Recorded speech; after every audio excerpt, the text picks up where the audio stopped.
बिस्मिल्लाहिर्रहमानिर्रहीम। अस्सलाम वालेकुम नाज़रीन, मैं हूं कंबर सैदी। प्रोग्राम देख रहे हैं आप कैपिटल टुडे। नाज़रीन, नवाज शरीफ के खिलाफ एक बड़ा फैसला इस्लामाबाद हाई कोर्ट से आ गया। नवाज शरीफ साहब की सज़ाएं बरकरार रहीं। एवन फील्ड केस और अल अजीज़िया स्टील मिल केस, दो रेफरेंस ऐसे थे जिनमें अपील दायर की गई थी इस्लामाबाद हाई कोर्ट में मुस्लिम लीग नून की जानिब से, और इस अपील पर समातें हुई। मुख्तलिफ समातों के बाद आज एक अहम फैसला आया है जो मोहसिन अख्तर कियानी जस्टिस और जस्टिस आमिर फारूक साहब ने तहरीर फरमाया। 9 सफ़ात पर मुश्तमिल ये फैसला आज आपको प्रोग्राम में बताएंगे। ये फैसला क्या कह रहा है? ये फैसला कह रहा है कि नवाज शरीफ साहब मफरूर हैं, उनको पूरा मौका दिया गया कि वो अदालत के सामने पेश हों और अपने असासे जाहिर करें, अपने हक में जो है वो क्या मौक़िफ़ रखते हैं वो अदालत को बताएं। लेकिन नवाज शरीफ साहब इसके बावजूद अदालत के सामने पेश नहीं हुए।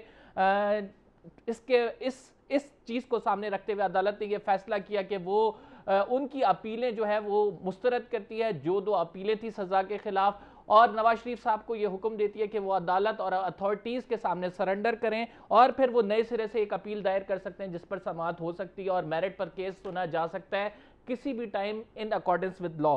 ये चीदा बातें हैं जो उसकी। लेकिन इससे पहले नैब की जानिब से मौक़िफ़ अपनाया गया। नवाज शरीफ साहब मफरूर हैं, वो कानून को किसी खातिर में नहीं लाते, इस वजह से उनकी ये अपीलें मुस्तरद कर दी जाएँ। जबकि मुस्लिम लीग नून के 2 वकील तब्दील हुए हैं। ख्वाजा हारिस साहब पहले थे, उसके बाद आज़म नज़ीर तारड़ साहब आ गए, और आज़म नज़ीर तारड़ साहब ने अदालत को बताया कि आर्टिकल 10A जो है कॉन्स्टिट्यूशन का, वो कहता है कि फ्री एंड फेयर ट्रायल हो, और जब मुल्जिम मौजूद नहीं है मुल्क में, लिहाजा मुल्जिम की गैर मौजूदगी में उसको सज़ा भी नहीं सुनाई जा सकती।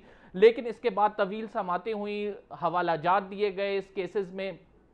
अदालत इस फैसले पे पहुंची कि ये जो तमाम मामला है, नवाज शरीफ को हमने बहुत मौका दिया फेयर ट्रायल करते हुए कि वो अदालत के सामने अपेयर हों और अपना मौक़िफ़ बयान करें, लेकिन नवाज शरीफ साहब ने कानून और इंसाफ का जो है वो उस पर अमल पैरा ना होते हुए बाहर रहे, और वो अपनी इस सज़ा के दौरान भी इस टाइम मुल्क में मौजूद नहीं है। This is mockery to justice. अब नवाज शरीफ को सिर्फ एक ऑप्शन रहती है नवाज शरीफ के पास, और वो ऑप्शन ये है कि नवाज शरीफ साहब वापस आएँ, सरेंडर करें। जब उन्हें अथॉरिटीज़ अदालत के सामने लाएंगी, अपील होगी, तो ये केस सुने जाएंगे कि क्या अल अजीज़िया और जो एवन फील्ड रेफरेंस है उस पर नवाज शरीफ की सज़ा ख़त्म करनी है या नहीं। अभी के लिए अपडेट ये है कि नवाज शरीफ साहब को एक तो नवाज शरीफ साहब बैरून मुल्क मुकीम है, लेकिन जब भी वो पाकिस्तान आए उनको गिरफ्तार कर लिया जाएगा। हमने आदिल हुसैन जो हमारे रिपोर्टर हैं इस्लामाबाद हाई कोर्ट को, इस डिटेल से इस केस को कवर कर रहे हैं, उनको अपने प्रोग्राम में मदऊ किया कि उनसे डिटेल्स जान सके इस केस के हवाले से कि अब नैब का अगला लाहे अमल क्या होगा, क्योंकि जो मुल्जिम है वो तो यहाँ पे मौजूद ही नहीं है। 10 साल कैद हुई थी उन्हें अल अजीज़िया स्टील मिल केस में, और 7 साल कैद हुई थी एवन फील्ड में। तो ये जो कैद बनती है, मुल्जिम मौजूद नहीं है, तो इस सिलसिले में नैब क्या कर सकती है, क्योंकि मुतादिद हाई कोर्ट की जानिब से भी कहा गया और लेटर्स लिखे गए हाई कमीशन को लंदन में, तो उनका जवाबात क्या है और नैब क्या स्टेप्स ले सकती है, ये आदिल हुसैन से जानेंगे। जी कंबर साहब, बहुत शुक्रिया। पहले तो आज यकीनन बहुत अहम फैसला था। नवाज शरीफ को अल अजीज़िया और जो उनकी एवन फील्ड की अपीलें थी, दोनों खारिज कर दी गई हैं। जो ट्रायल कोर्ट का फैसला था वो भी आपने देखा कि 10 साल की सज़ा हुई थी, अल अजीज़िया में और एवन फील्ड में 7 साल की सज़ा हुई थी। आज भी जो इस्लामाबाद हाई कोर्ट ने फैसला जारी किया वो सज़ाएँ बहाल हुई हैं, और बाकायदा तौर पर यह कहा कि नवाज शरीफ चूँकि मफरूर हैं, लिहाजा वो जो है वो राइट टू फेयर ट्रायल जो बार बार आज़म नज़ीर तारड़ भी 10A article of the constitution of Pakistan free trial के बारे में बार बार जो है वो कह रहे थे। लिहाजा आज इस्लामाबाद हाई कोर्ट ने बड़ा क्लियर कर दिया अपने डिवीज़न बेंच की जजमेंट में कि नवाज शरीफ जो है वो चूँकि फ्यूजिटिव हैं, अब्सकॉन्डर हैं, लिहाजा वो जो उनका हक समात है वो जो है वो नहीं रखते। इसलिए नहीं रखते क्योंकि तमाम तरह जो फैसले थे, जो नज़ीरें थी, हयात बख्श का फैसला था सुप्रीम कोर्ट का, वो उसकी नज़ीर जो है वो पेश की गई। इसके साथ ही दीगर जो फैसले थे वो नज़ीरें भी पेश की गई। सबसे अहम बात जो है आज ये थी कि नवाज शरीफ को ट्रायल कोर्ट में बाकायदा तौर पर सुना गया, उनका जो है क्रॉस एग्जामिनेशन वहाँ पर हुआ, लिहाजा वो वहाँ पर अपना मौक़िफ़ पेश कर चुके थे। उसके बाद जो है उनको ये 10 साल और 7 साल की सज़ा हुई। कबर साहब, नैब का जो यहाँ पर जो तमाम से मामला है, इससे पहले भी नैब ने खतूत लिखे इंडियन जो यूके की हाई कमीशन है, ब्रिटिश हाई कमीशन, उसका हवाले से मिनिस्ट्री ऑफ फॉरेन ऑफिस के थ्रू जो है ये लेटर्स लिखे गए। जब नवाज शरीफ को अब्सकॉन्डर डिक्लेयर किया जा रहा था उस वक्त एक बड़ी जो है अहम सूरत हाल थी कि जब इस्लामाबाद हाई कोर्ट का लेटर थ्रू नैब थ्रू फॉरेन ऑफिस जब जाता था, ब्रिटिश हाई कमीशन जो पाकिस्तानी जो वहाँ पर सफारतखाना थे उसके जरिए जब वो जाते थे, जब वो डिलीवर करते थे तो वहाँ पर कोई रिसीव ही नहीं करता था, तो वहाँ पर जो उनके गार्ड्स थे वो वापस भेज देते, लिहाजा उसके बाद इनको यहाँ पर अब्सकॉन्डर डिक्लेयर किया गया। आज आप फवाद चौधरी की प्रेस कॉन्फ्रेंस देखें और इससे कबल भी फवाद चौधरी ने एक मीटिंग की, उसमें भी उन्होंने कहा कि हुदैबिया पेपर मिल से ये तमाम तर जो रकूम थी वो ट्रांसफर हुई बाहर, अब नवाज शरीफ को जो है वो वापस लेकर आना है। हुदैबिया पेपर केस में भी वो कर रहे थे, अब जो है बाकायदा तौर पर नैब के पास और पाकिस्तान की अदालतों के पास बाकायदा तौर पर जो है एक राइट आ चुका है कि वो लेटर लिख सकती हैं। अब वो कह सकते हैं कि ये जो है हमारा मुलजिम है, यहाँ पर जो है वो कन्विक्ट है, यहाँ पर इन केसेस में वो मुजरिम डिक्लेयर हुआ है, साहब अदालत ने, ट्रायल कोर्ट ने उनको मुजरिम डिक्लेयर किया है, लिहाजा हमें जो है इस्लामाबाद जो पाकिस्तान की हुकूमत है वो बाकायदा तौर पर जो है रिक्वेस्ट कर सकती है ब्रिटिश गवर्नमेंट को कि नवाज शरीफ को जो है वापस लेकर आ जाए। आदिल, इसमें एक जो हमने अगर इस जजमेंट को पढ़े 9 सफ़ात की, इसमें सबसे एंड में एक बात लिखी हुई है और वो ये बात लिखी हुई है कि नवाज शरीफ साहब पहले सरेंडर करें, वापस आएँ और किसी भी टाइम वो अपील दायर कर सकते हैं और वो इन अकॉर्डेंस विद लॉ सुनी जा सकती है। तो आप समझते हैं कि रूम रखा गया कि नवाज शरीफ साहब वापस आएंगे तो वो अपील दायर कर सकते हैं, ये दोबारा से इस मामले की समाअत हो सकती है? जी बिल्कुल, वापसी का रूम रखा गया। बिल्कुल जो लाइन थी उसमें यह कहा था कि अगर वो सरेंडर करते हैं या उनको पाकिस्तानी अथॉरिटीज कैप्चर करती हैं तो उस सूरत में नवाज शरीफ जो है वो अपील दायर कर सकते हैं, लिहाजा जब वो वापस आएंगे तो यकीनन बड़ा ओपन रूम है कि वो पाकिस्तानी कोर्ट से दोबारा रिलीफ पा सकते हैं। Thank you very much Adil for informing us. हमें ज्वाइन किया आमिर ज़िया साहब ने, सीनियर तज्जियाकार हैं। जनरल एजाज अवान साहब हमारे साथ मौजूद हैं, दिफाई तज्जियाकार हैं। आप दोनों मौजूद मेहमानी ग्रामी का शुक्रिया।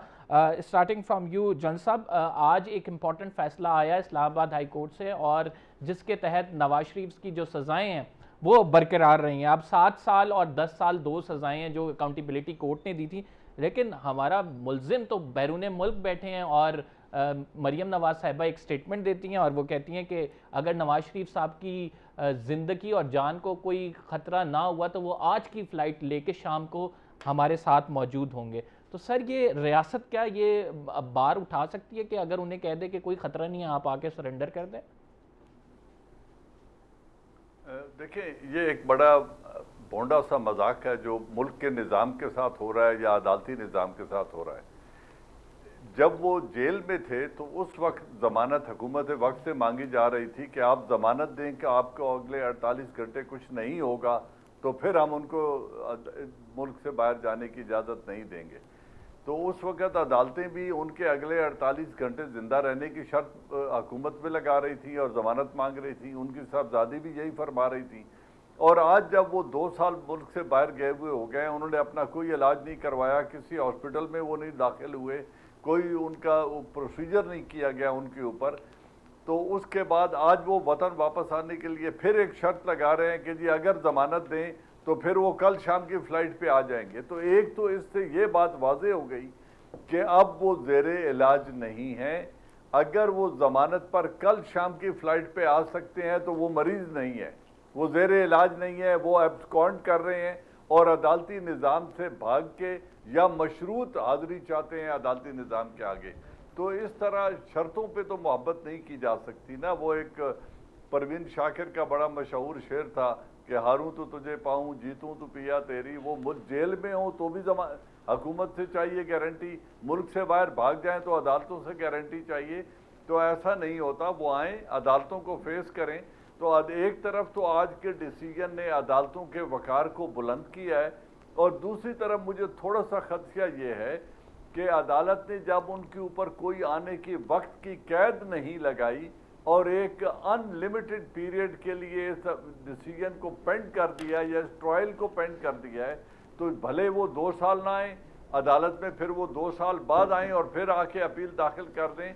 तो इस तरह का लैटिट्यूड ऐसे मुजरिम को नहीं देना चाहिए जो एब्सकॉन्ड कर रहा है, अदालती निज़ाम का मजाक उड़ा रहा है और आके मशरूत हाजिरी चाहता है। मैं ये जो एजाज अवान साहब आप जो बात कर रहे हैं, एक वक्त देना चाहिए कि अगर आप अगले 3 माह के अंदर अंदर अदालतों के सामने पेश नहीं होते तो ये फैसला हतमी होगा। मैं और आप आमिर ज़िया साहब करार से दे ये दिए पूछना जाएंगे, चाहता हूँ, ये जो तो रूम फिर दिया इससे गया है, अदालतों का जी वकार मजीद बुलंद होगा। जी आमिर ज़िया साहब, ये जो रूम दिया गया है और उस आखिरी जो हिस्सा है उसमें कहा गया है जजमेंट का कि जब कभी भी नवाज शरीफ साहब आएंगे, कोई टाइम बार्ड नहीं है, वो अपीलें दायर करेंगे तो अपीलों पे इन अकॉर्डेंस विद लॉ फैसला होगा।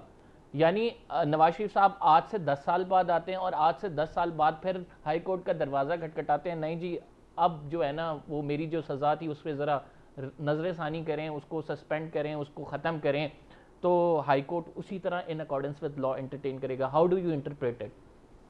कमर साहब, पता नहीं ये नवाज शरीफ साहब के पास कौन सी गीदड़ सिंगी है कि हमें तो समझ में नहीं आता कि तारीख में किसी भी मुल्क में, पाकिस्तान छोड़ें कोई और मुल्क भी हो, कि जहां पर एक कन्विक्टेड क्रिमिनल के साथ उसको इस किस्म का लिवरेज दिया जाता हो। हमें तो तारीख में आपने लफ्ज़ इस्तेमाल किया अपनी इब्तदाई कलमात में, मॉकरी ऑफ जस्टिस। ये मॉकरी से भी ज़्यादा है, ये तो इन्होंने इंसाफ को हलाल कर दिया है। दुनिया के किसी मुल्क में नहीं होता कि कन्विक्टेड क्रिमिनल के लिए आप जो है लॉ को बेंड करें और उसको मुल्क से बाहर जाने दें। ये एक अजीब व गरीब चीज़ है, ये सानहा है हमारे मुल्क के साथ, हमारे अदालती निज़ाम के साथ सानहा हुआ। उसके बाद हम देखते हैं कि हमेशा जब अदालत में नवाज शरीफ साहब जाते हैं तो उनके लिए जो है खुसूसी एक तरह की एक मरात कानून तो अप्लाई हो रहा है उनके साथ, लेकिन हम देखते हैं कि जिस तरह एक आम पाकिस्तानी के साथ होता है उस तरह से नहीं होता। तो ये भी एक बहुत बड़ा सवाल है। बात ये कि क्या कन्विक्टेड है या नहीं है, अगर हैं तो भाई उनको कानून के दायरे कार में आना चाहिए। उसमें कोई ओपन, जैसे आप फरमा रहे हैं कि ये एक क्वेश्चनेबल बात है, वकील हजरात ज़्यादा इस पर बेहतर बात कर सकेंगे, लेकिन मुझे ऐसे एक सादा आदमी समझता है कि जी अगर अदालत ने हुक्म दे दिया, सजा शुरू हो गई है उसकी, तो आप ये कैसे कह सकते हैं कि वो फैसिलिटी को 10 साल के बाद, 5 साल के बाद, 6 महीने के बाद कैसे वेल कर सकता है। बात ये थी कि टाइम फ्रेम में आपको एक देना चाहिए था कि जी उसमें डेडलाइन में आपको आना है। और जब तक पाकिस्तान, देखें ये सवाल सिर्फ नवाज शरीफ ट्रायल पे नहीं है, इस वक्त पाकिस्तान जो है वो ट्रायल पर है कि आप जो है खुसूसी जो लोग हैं, जो नाम नहाद तौर पे पावरफुल हैं, धन दौलत वाले हैं, वो लोग किस तरह से इस जस्टिस सिस्टम की मौकरी करते हैं, किस तरह से इस्तेमाल करते हैं। तो मेरे ख्याल में तो एक बड़ा दिल चिकन किस्म की ये इस वक्त चीज़ हो रही है कि वो मतलब अपनी सियासत आगे बढ़ा रहे हैं, अपने कारोबारी मफाद को आगे बढ़ा रहे हैं, लेकिन ओपन एंड शट केसेस हैं, आज के केसेस नहीं है। पीपल्स पार्टी ने ये केसेस परस्यू किए, उसके बाद की हुकूमतों ने किए, और उसके ऊपर आप देखें कि नवाज शरीफ साहब का कोई पुरसाने हाल नहीं। बिल्कुल सही कहा, इलाज के बहाने गए, झूठ बोलकर ये मुल्क से फरार हुए, वहां जाके किसी अस्पताल में नहीं गए, किसी डॉक्टर के पास ट्रीटमेंट के लिए नहीं गए, माशाल्लाह चाको चौबंद घूम रहे हैं, पोलो के मैच देख रहे हैं, कॉफी पी रहे हैं, और पिए कॉफी, हम नहीं कहते कि ना पिए, लेकिन आप असल हो क्या रहा है, ये क्या पैगाम क्या दे रहे हैं कि आप एक गाय चोर को, भैंस चोर को तो आप पता नहीं उल्टा टांग देते, और जिसने मतलब इतने बड़े बड़े वो किए, वाकयात किए, इतने बड़े बड़े जराइम का मुर्तकब हुआ, जिसके कन्विक्ट हुआ, उस पर आप लोग कुछ नहीं कर रहे। मैं इजाज़ अहमद साहब यही बात करूंगा कि ये जो है। एक इलीट तबका है हमारे मुल्क के जो हुक्मरान रहे हैं, इनके केसेस, इनका ट्रीटमेंट टोटल अलग होता है। और जब हम ये बात करते हैं तो ये भी मिसाल दी जाती है, देखें जी मुशर्रफ साहब भी तो थे, वो भी तो नहीं आए, उनके खिलाफ भी तो जजमेंट आई थी। तो सर हमारे मुल्क में एक भैंस चोर जिस तरह से आपने बात की, और एक साइकिल चोर, वो बेचारा 5 साल तक जेल में भी पड़ा रहता है और उसकी अपील का टाइम भी नहीं लगता है। इन लोगों की प्रायोरिटी बेसिस पे अपीलें लगती हैं और फिर ये मुल्क छोड़कर भाग जाते हैं और उसके बाद फिर वापस नहीं आते। तो सर इसकी क्या जस्टिफिकेशन है? देखिए, इसकी जस्टिफिकेशन तो जजेस साहबान दे सकते हैं, लेकिन हमारे अदालती निज़ाम के ऊपर ये सवालिया निशान, अयान अली हो जो एक मॉडल गर्ल है, प्रेसिडेंट मुशर्रफ हों, हुसैन हक्कानी हों, नवाज शरीफ हों, इनके दोनों साहबजादे हों, सलमान शहबाज हो या अली इनका दामाद हो शहबाज शरीफ का, इस तरह के लोग जो हैं वो अदालती निज़ाम के ऊपर कोई अच्छी शोहरत अदालतें नहीं कमा रही, क्योंकि एक तरफ तो वो इनको मुल्क से बाहर जाने देते हैं, फिर ऐसे मुल्कों में जाने की इजाज़त देते हैं जहां इनकी जुरिस्डिक्शन ही नहीं है। हुमा बकाई साहिबा ने हमें ज्वाइन किया है और मैं उनको वेलकम करूंगा प्रोग्राम में। हुमा साहिबा, आज इस्लामाबाद हाई कोर्ट से एक बड़ा इंपॉर्टेंट फैसला आया और उस फैसला जो है नवाज शरीफ के ख़िलाफ़ है। आप इस फैसले को कैसे देखती हैं? हमारे मुल्क में अमूमी तौर पर देखा जाता है एक जो तबका हम हुक्मरान होता है उनको सज़ाएँ भी हो जाएँ, वो उनको जेलों से जो है निकाल कर भेज भी दिया जाता है बैरून मुल्क, और सज़ाएँ चलती रहती हैं लेकिन वो वापस भी नहीं आते हैं और फिर टाइम बार्ड भी नहीं किया जाता। तो आप किस तरह से इस फैसले को देखती हैं? देखिए, मैं नहीं समझती कि किसी भी अदालती फैसले को बिलखुसूस जो पाकिस्तान की रियासत का तरीक़ाकार है उसको आइसोलेशन में देखना चाहिए। एक बात तो बिल्कुल वाज़ेह है कि पाकिस्तान के ऊपर एक एलीट कैप्चर है, और जो हम हमेशा से कहते हैं ना कि अशराफिया का पाकिस्तान अलग है और एक आम आदमी का पाकिस्तान अलग है, ये बात तो इस कदर सच है जिससे कोई इनकार ही नहीं है। अब ये जो अशराफिया का पाकिस्तान था, इनका आपस में एक गठजोड़ था। अगर ये अपोजिंग सियासी जमातें थी ना, तो भी ये एक दूसरे की you scratch my back I scratch your back वाला सूरत हाल थी। और बीच में अगर ये सूरत हाल ब्रेक होती थी, या कोई जैसे अभी इजाज साहब ने कहा कि मिलिट्री डिक्टेटर आता था, तो वो अपनी बका के लिए इनको एकोमोडेट करते थे। तमाम मिलिट्री डिक्टेटर्स आते करप्शन के उस पे थे, और उसके बाद अपनी बका के लिए पॉलिटिकल पार्टीज को लार्जली पॉलिटिकल एलीट को लेकिन हुमा साहबा, ये तहरीके इंसाफ जो मौजूदा हुकूमत है, इसने भी तो बड़े नारे लगाए थे, दावे किए थे। एक तो पहले दावा किया कि जाने नहीं देंगे, जब चले गए तो उन्होंने कहा हम वापस लेके आएंगे। दोनों ही दावों में नाकाम रहे। मैं आपसे यही तो गुजारिश कर रही हूँ कि ये बेचारी जो तहरीक इंसाफ है, ये इसने थोड़ी बहुत कोशिश की है। एक फैसला आ गया, मैं और आप 2 दिन शोर मचाएंगे, लेकिन इसका नतीजा क्या निकलेगा? आप मुझे बताइए, कौन से नैब के केसेस प्रूव हुए? यही ऑपोजिशन जो है वो टर्न अराउंड होके कहती है कि जी नैब तो विक्टिमाइजेशन का कार्ड है, ना जरदारी साहब के हवाले से कुछ आप कर सके, ना किसी और के हवाले से, नवाज शरीफ के हवाले से, ना शहबाज शरीफ के हवाले से, ना बीबी मरियम के हवाले से। तो जो एलीट कैप्चर है वो अपनी जगह जूं का तू मौजूद है। तहरीक इंसाफ के हाथ पांव इसलिए बन गए हैं कि उनका एक नैरेटिव है, जिस नैरेटिव के तहत वो वोट लेकर आए थे, उससे वो इनहराफ नहीं बरत सकते। तो नाउ एंड देन उन्हें कुछ ऐसी चीजें करनी पड़ती हैं ताकि उनका ये नैरेटिव चलता रहे, बिलखुसूस उस वक्त जब इलेक्शंस में 2 साल रह गए। लेकिन अगर आप ये कहें कि पाकिस्तान की रियासत पे जो एलीट का कैप्चर है वो कमजोर पड़ गया है, या उनके जो उनके समझिए मफादात हैं उनके तहफ़्फ़ुज़ में कोई कमी आ गई है, या जो आपस की ये गठजोड़ है ये कमजोर पड़ गई है, तो मैं तो अब एज एवरेज ऑब्जर्वर, एक आम आदमी के तौर पे समझती हूँ कि ऐसा कुछ नहीं हो रहा। ये 1-2 फैसले आ जाते हैं टेंशन डाइवर्ट करने के लिए, जिसपे मैं और आप बात कर लेते हैं, ऑपोजिशन 2 बातें कर लेती हैं, फवाद चौधरी साहब भी आप बिल्कुल दुरुस्त फरमा रही हैं। मजमूई तौर पर सूरत हाल नहीं बदलती है और इस मुल्क का ये आलमिया है। नाज़रीन, हम एक छोटे से ब्रेक पे जा रहे हैं। We will be right back after this short break. एक और इम्पॉर्टेंट स्टोरी, और वो मोदी सरकार के हवाले से है। आज ऑल पार्टीज़ कॉन्फ्रेंस हो रही है, उसका क्या एजेंडा नहीं बताया गया, लेकिन उसमें 14 जो रहनुमा हैं वो जम्मू कश्मीर से गए हैं। आखिर क्या खिचड़ी पकड़ी है, ये डिस्कस करते हैं इस ब्रेक के बाद।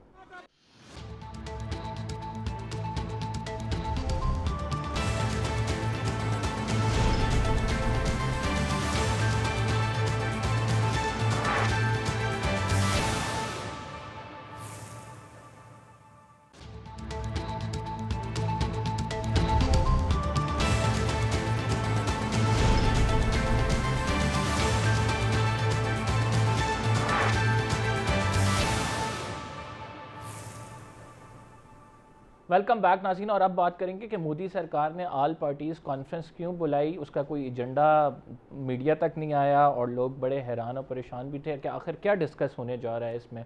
लेकिन 14 जो रहनुमाओं को बुलाया गया जम्मू कश्मीर से, उससे कुछ बात वाज़ेह हो रही है कि ये किस तरफ जा रही है बात। जनरल साहब से मैं आगाज़ करूँगा। जनरल साहब, आप क्या समझते हैं कि आउट ऑफ नोवेयर ये क्या कोई प्रेशर था भारत पे कि जो ये ऑल पार्टीज़ कॉन्फ्रेंस बुलाई गई और फिर जम्मू कश्मीर के 14 लोग भी इसमें गए, और वो अभी तक चल रही है 2.5 घंटे से? मैंने जब लास्ट टाइम मेरी कॉरेस्पॉन्डेंस हुई तो 2.5 घंटे से ये जारी थी। जी डेफिनेटली इंडिया के ऊपर इस वक्त प्रेशर 2-4 किस्म के हैं। पहली बात ये है कि वो कश्मीर की सिचुएशन को कंट्रोल नहीं कर सकते, सप्रेस नहीं कर सकते उनके मुताबिक को इतनी आदमी रखने के बावजूद, और पूरा क्लैंप डाउन के बावजूद वहाँ पे कोई रिलीफ उनको नहीं मिला। सिचुएशन अब भी उनके कंट्रोल से बाहर है। इट्स लाइक अ रेस, वो ढक्कन उठाएंगे तो फिर वायलेंस शुरू हो जाएगी। ये उनकी सबसे बड़ी परेशानी है।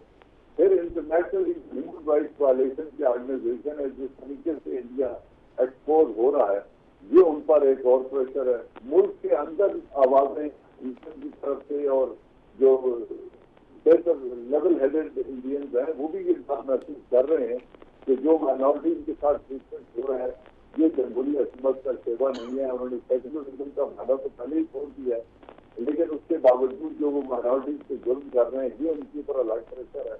फिर उनकी सुप्रीम कोर्ट में जिससे अपील दायर की गई थी उस फैसले के खिलाफ, उसकी भी आज तक वो हुकूमती मौक़िफ़ को एंडोर्स नहीं कर सकती सुप्रीम कोर्ट। तो ये 4-5 दबाव जब देखे जाते हैं और बढ़ती हुई डिमांड जो मजीद बढ़ती जा रही है और चाइना की तरफ से जो एक प्रेशर आ रहा है, इन सब को देखते हुए उनकी मजबूरी बन गई थी कि वो इनसे डायलॉग करें। लेकिन अब हुआ ये है कि उन्होंने हुर्रियत के रहनुमाओं को इन्वाइट नहीं किया और जो जिस लीडरशिप को मुफ्ती साहबा को इन्वाइट किया, फारूक अब्दुल्ला को इन्वाइट किया और बाकी जो लोग आए हैं वो दो बात कर चुके हैं कि अगर अफगानिस्तान के साथ डायलॉग कर सकते हैं तो आप पाकिस्तान और कश्मीर के साथ डायलॉग क्यों नहीं कर सकते। तो they have to go for a negotiated settlement और कश्मीरी अपने मुआहदे से अपना जो उनका डिमांड है उसके पीछे नहीं हटेंगे और वो किसी किस्म का सौदा करने की पोजीशन में भी नहीं है और मूड में भी नहीं है। तो इंडिया को अपना डिसीजन रिवर्स करना पड़ेगा। हाँ, वो रिव्यूज ले सकते हैं कि सुप्रीम कोर्ट उनके फैसले को रिवर्स कर दे और मोदी साहब को एक पॉलिटिकल रिलीफ मिल जाए। हुमा साहब ठीक हो गया सर। हुमा साहब आप क्या समझती हैं, what would be the expected outcome of this meeting? देखिए जी, एक्सपेक्टेड आउटकम जो सबसे बड़ा है वो तो बिल्कुल वाजे है। मोदी साहब को इस वक्त जो असेंबली इलेक्शंस में जिस तरह का क्रिटिसिज्म का सामना था, उसमें जो सबसे बड़ा क्रिटिसिज्म था वो पोलराइजेशन और ये कि इंडिया का कॉन्स्टिट्यूशनलिज्म और इंडियन डेमोक्रेसी जो है वो कमज़ोर है और अब के ये कमज़ोर हो रही है इनके अंडर। और अब के ये आवाज़ बहुत ज़ोर शोर से इंडिया के अंदर से भी उठी। दूसरी बात ये कि थोड़ी बहुत इंडिया की ग्लोबल शेमिंग भी हो गई। बाइडेन एडमिनिस्ट्रेशन आई तो वो उस तरह से अकोमोडेटिंग नहीं थी मोदी की कामों से जिस तरह से कि ट्रंप एडमिनिस्ट्रेशन अकोमोडेटिंग थी। आपको याद होगा कि बाइडेन के आते ही जो साइबर ब्लैकआउट था, जो इंटरनेट ब्लैकआउट था कश्मीर का, वो मोदी को हटाना पड़ा था और वो उन्होंने खासे अरसे से उसको कायम रखा हुआ था। तो मेरा ख्याल है कि एक बैलेंसिंग एक्ट है जो मोदी ला रहे हैं। तीसरी अहम बात यह है कि मोदी जो हैं वो फैक्टर इन होना चाह रहे हैं साउथ एशियन पॉलिटिक्स में, क्योंकि अब आपको नज़र आ रहा है कि वो इस वक्त अफगानिस्तान में तालिबान के साथ भी कॉन्टैक्ट्स उन्होंने इस्टेब्लिश किए। दो वजूहात हैं, एक तो उनको नज़र आ रहा है कि तालिबान हुकूमत में आएंगे और दूसरी बात ये कि पाकिस्तान के साथ की तरफ से एक मूव हुआ है और वो मूव ये है कि जी आपके पाकिस्तान के साथ ताल्लुकात उस वक्त बेहतर हो सकते हैं, we are for improved relations, अगर आप कश्मीर के एक्ट को रिवर्स करें। अब उनकी कोशिश ये है कि कश्मीर के एक्ट को लेजिटिमाइज कर दें, कॉन्स्टिट्यूशनल कवर उसको दे दें ताकि फिर वो पाकिस्तान से एक बेहतर पोजीशन में हो। और ये इंडिया का हमेशा से वतीरा, ये कोई नया वतीरा नहीं है जी।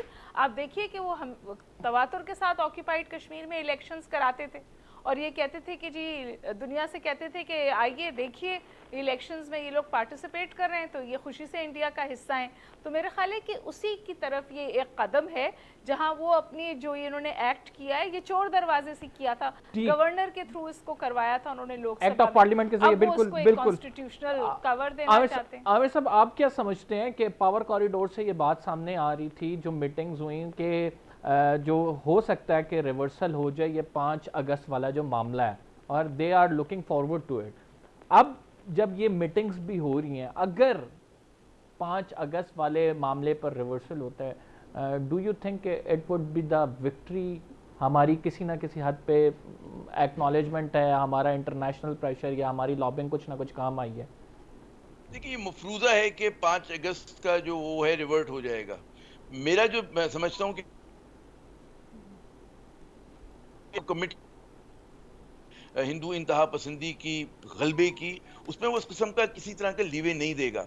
भारत की ख्वाहिश ये कि जी नई जो उन्होंने रेड लाइंस डिफाइन की हैं उसको तस्लीम करके अब बात हो और पाकिस्तान को इस चीज़ पर कायम रहना चाहिए कि जब तक रिवर्सल नहीं हो जाता, और भी कोई काबिल इत्मीनान बात नहीं, वो रिवर्सल तो होना चाहिए हर सूरत के अंदर, वो तो एक मिनिमम पॉइंट है, उसके बाद असल बात शुरू होती है।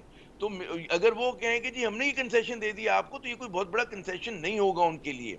दूसरी बात ही कि जो कश्मीर की भारत नवाज क़यादत इस मीटिंग में जाकर उनके साथ बैठी है, इन्होंने हमेशा से भारत को हिंदू इंतहा पसंदों को, कांग्रेस को कंधा फराहम किया है अपने ही लोगों के ऊपर मजालिम करने का, अपने ही लोगों के हकूक को सल्ब करने का। तो अगर आप ये समझते हैं कि इनकी हैयत बदल गई इन लोगों की, ये जो अब्दुल्ला फैमिली है और मुफ्ती साहिबा की फैमिली है, तो ऐसा नहीं होने जा रहा। इनकी मजबूरी थी कि इन्होंने एक स्टांस लिया। असल जो कश्मीर की क़यादत है वो हुर्रियत के पास है, और हुर्रियत इस डायलॉग से बाहर है, उसको बाहर रखा जा रहा है। और आप ये समझते हैं, जो हमारे लिए बात कुछ फहम है कि जी ये हमारे लिए एक बहुत बड़ी कामयाबी होगी कि जी उन्होंने रिवर्सल कर दिया, वो तो बिल्कुल एक इलिजिटिमेट किस्म का स्टेप लिया था, और उसका ना कोई आईनी, उन्होंने बैनुल-अक़वामी ताल्लुकात की धज्जियां बखेर दी, हमारे दो तरफा मुआहिदों को उठाकर फेंक दिया, यूएन चार्टर को उठाकर फेंक दिया। तो पाकिस्तान ने तो उतना रद्द-ए-अमल का इजहार नहीं किया जितना हमें करना चाहिए था। लेकिन आमिर साहब, हमने तो इतना एलओसी को सीज फायर लाइन बन जाना चाहिए था। तो हम लोगों को मेरे ख्याल में दबाव बढ़ाना चाहिए। खिलौने देकर बहलाया गया हूँ, ये कोई सियासत नहीं होती कि जरा से उन्होंने एक इजाज़ साहब, आप इस बात से मुत्तफिक हैं कि हमें दबाव बढ़ाना चाहिए, हमें दबाव?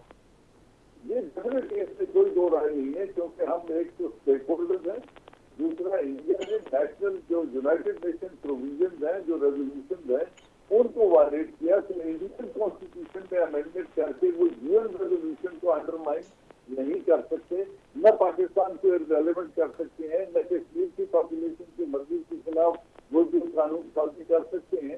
तो यकीनन पाकिस्तान को मैं तो बहुत पहले अर्से से कहता आया हूँ कि उनको ऊपर दबाव बढ़ाना चाहिए था, और ये बिल्कुल ठीक है कि लाइन ऑफ कंट्रोल को सीज फायर लाइन बन जाना चाहिए, और अब यहाँ पे हमें हिंदुस्तान पर दबाव डालना चाहिए था, बल्कि दुनिया को चाहिए था कि वो मजलूम कश्मीरी उनकी मदद के लिए आते, जिस तरह वो एक जमाने में अफगानों की मदद के लिए आए थे जब रूस ने आके यूएस के सामने आके एक्टिफाई कर लिया था।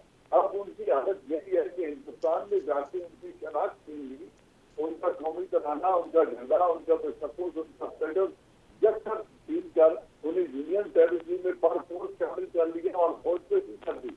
तो इस पर तो हमारा रेस्पॉन्स बनता था, और चीन का रेस्पॉन्स बनता था, क्योंकि चीन की सरहदों का भी तब्दील कर दिया गया इस एक यूनिलैटरल डिसीजन की वजह से।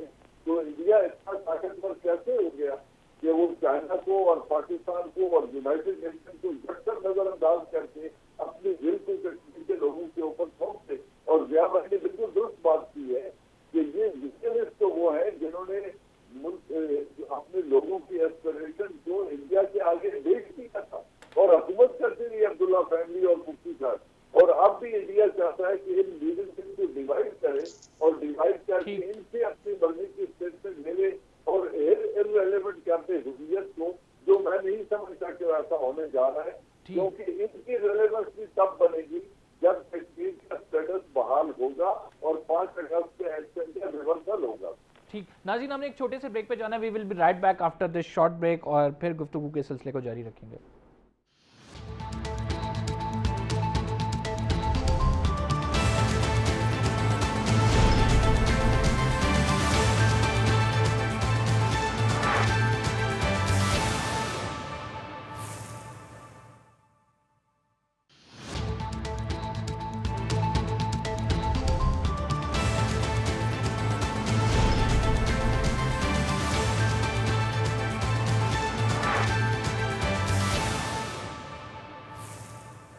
वेलकम बैक नाज़रीन। थोड़ा तालिबान के हवाले से बात करेंगे। तालिबान ने 421 में से 87 ऐसे अज़ला हैं अफ़गानिस्तान में जिन पर कब्ज़ा कर लिया है।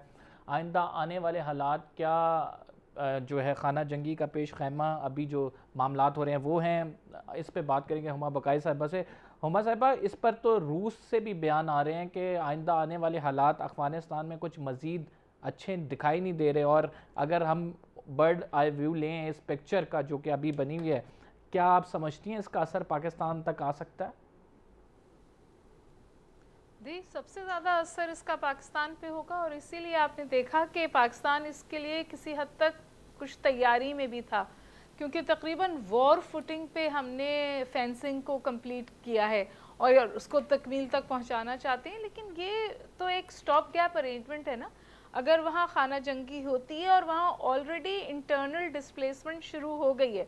लेकिन ये जो आपस में ये खाना जंगी की सूरत हाल है, ना इसको वेस्टर्न मीडिया कवर कर रहा है, ना अमेरिका इसको कवरेज देता है, क्योंकि ये उनके ख़िलाफ़ जाती है। लेकिन इस वक्त सूरत हाल ये है कि वायलेंस ऊपर हो गया है अफ़गानिस्तान में बहुत ज़्यादा, इंटरनल डिस्प्लेसमेंट बहुत हाई है और बहुत सारे अमरीकी अफ़गानी जो अमरीकियों के साथ काम करते थे वो धड़ाधड़ वीज़ों के लिए अप्लाई कर रहे हैं और वो वहाँ से निकलना चाहते हैं। अभी जो अशरफ गनी और अब्दुल्ला वाशिंगटन तशरीफ़ ले जा रहे हैं, वहाँ उनका एक ही मुद्दा है, वो अमेरिका से ये रिक्वेस्ट करेंगे कि आप रुकें और अभी वहाँ से ना निकलें, और अमेरिका ये करने के लिए तैयार नहीं है। और आमिर साहब, इस प्रोग्राम इस सेगमेंट में टाइम बहुत कम है, हुमा साहबा मैं आमिर साहब की तरफ बढ़ूंगा। आमिर साहब, क्या समझते हैं अगर तालिबान 87 अजला में तो ऑलरेडी काबिज हैं, काबुल पे भी कब्जा करेंगे? क्योंकि एक अगर शिक की बात की जाए तो पीस जो प्रोसेस है उसमें तो है कि आपने शेयर्ड रिस्पॉन्सिबिलिटी के साथ और शेयर्ड हुकूमत बनानी है, तो वो तो हुकूमत बनती हुई नज़र नहीं आ रही।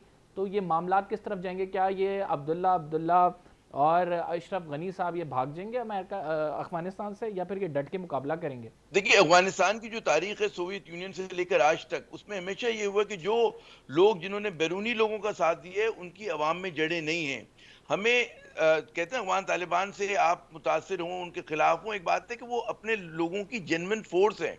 अमेरिका की मदद के बावजूद मगरब ज़दा जो अफगानी है वो अपने आप को कायम नहीं रख सकते, लेकिन अफगान तालिबान एक रेड टैग आर्मी है और वो तनहा जो है जब उनको मौका मिलता है वो पेशकदमी कर लेते। तो इसका मतलब ये है कि अफगान तालिबान अपने समाज से गूंधे हुए हैं, वो अपने अफगान समाज की अक्कासी करे, क्योंकि वो 70% हैं, 60% हैं, ठीक है ना। तो उसमें मसनूई तरीके से बैसाखियों के जरिए कोई सोवियत यूनियन में माजी में और अब अमेरिका में हम समझते हैं कि जी जिद्दत लेकर आ जाएंगे, मगरबी जमहूरियत वहाँ पे नाफिज कर देंगे, मगरबी जमहूरियत और उनके जो इंसानी तस्वुरात हैं हकूक के जाली वो हम नाफिज कर देंगे। तो हर मुल्क का एक अपना तमद्दुन तहजीब होती है। आप अफगानियों को इजाजत दें भाई कि अपना फैसला खुद करें। मैं हुमा बकाई साहबा की जानिब बढ़ूंगा। हुमा बकाई साहबा, क्या स्ट्रेटेजी होनी चाहिए इन तमाम हालात में हमारी? सिर्फ एक स्ट्रेटजी होनी चाहिए और वो ये कि अफगान ओन्ड, अफगान लेड, हम किसी के भी साथ नहीं हैं। जो लीगल तौर पर अफगान अवाम की मर्जी से हुकूमत बनाएगा, पाकिस्तान उसको रिकग्नाइज करेगा और उसके साथ काम करेगा।